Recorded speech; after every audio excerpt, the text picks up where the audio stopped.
2023, called a special meeting and board workshop at the Eagle Independent School District of order. We'll have roll call. Joe Morales. Here. Martin Chapa. Here. David Garcia. Present. Joseph Ruiz. Here. James Glusing. Here. Delma Salinas. Here. And Brian Kupal is here. Let the record show there is a quorum of board members present.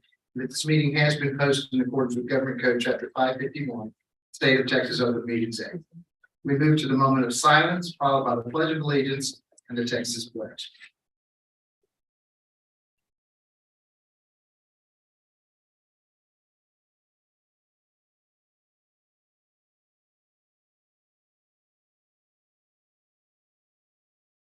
Pledge allegiance to the flag, the United States of America, and to the republic for which it stands, one nation, under God, indivisible, with liberty and justice for all. On the Texas flag, I pledge allegiance to the one state, under God, one indivisible.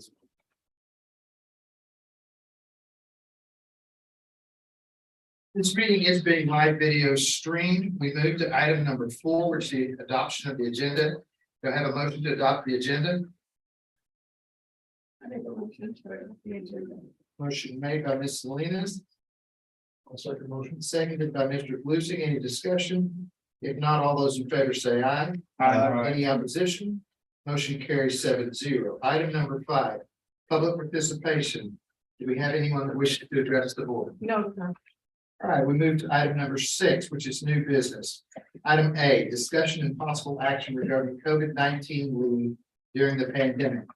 This can be found on page 2 to 4 of our packet. Dr. Pitts. Thank you, Mr. Kufal, Dr. Pettis, members of the board.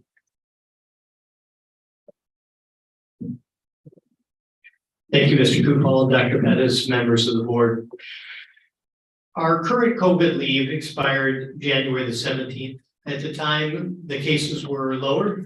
We didn't bring it back in January. We're considering, we're bringing it back to the board for consideration at this time for the following reasons. Number one, near the end of January, cases had a significant uptake, probably from travel during the holidays. Number two, the COVID emergency by the Biden administration was extended through May the 17th. Number three, there's still a few districts in our immediate area, 2 of them that we know of that have COVID leave still at this time for the rest of this year, Ricardo and Bishop ISDs.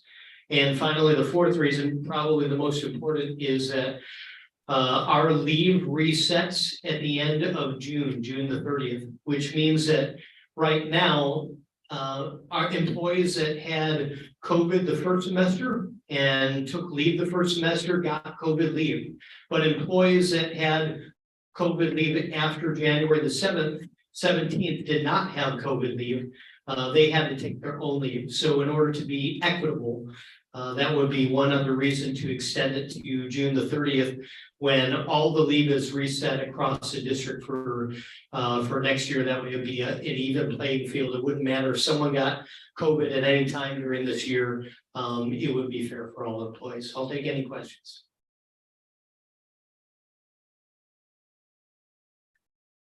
Have we seen abuses? Dr. Holt? I think we are requiring either the testing so on their own or testing medically. We're not requiring the medical. I have not heard of a lot of, or I haven't heard of even actually examples of This year's a lot better. And I would think looking at there was an uptick early in the year and then it kind of evened out and then it started back up right after Thanksgiving. So that seems like a natural break and a natural increase. So I'm not suspecting maybe. And it's only 5 days a year, right? So that, they're not gonna use it. No, they won't get an additional. Right, so. Do we retroact this to January the 17th? We would recommend doing that just to be an equal playing field. The use of COVID leave is significantly lower than last year. Part of it is the cases, but also I believe the safeguards that we put in place requiring a positive test and limiting it to 5 days as well.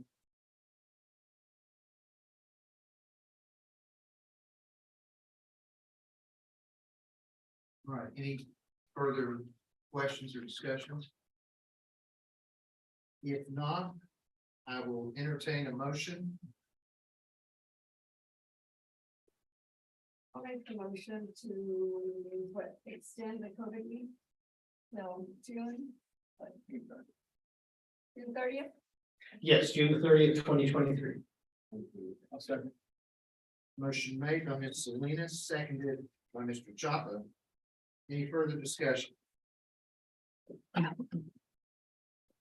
This resolution that we're adopting lays out everything that we need, correct? Correct. Is it retro? Does it state in here that it's retroactive? It extends it for the whole period from July the 1st of 2022 through June the 30th, 2023. So in essence, it extends the resolution and delineates the whole time period where those 5 days would be allowed. And if you've had anyone in the meantime, y'all can handle that through. We're tracking it daily.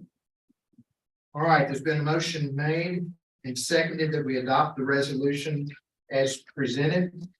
All those in favor say aye. Aye. Any opposition? Motion carries 7-0. Does this resolution need to be read or no? Okay. All right. We move now to item number 7. The board will enter into closed session in accordance with the Texas Open Meetings Act, Texas Government Code 551.071 and 551.074 to deliberate and consider the following: A, discussion of status of potential real estate transactions. B, consider and deliberate with legal counsel regarding legal and personnel matters. No action will be taken until we return to open session. We are entering closed session at 5:37 p.m.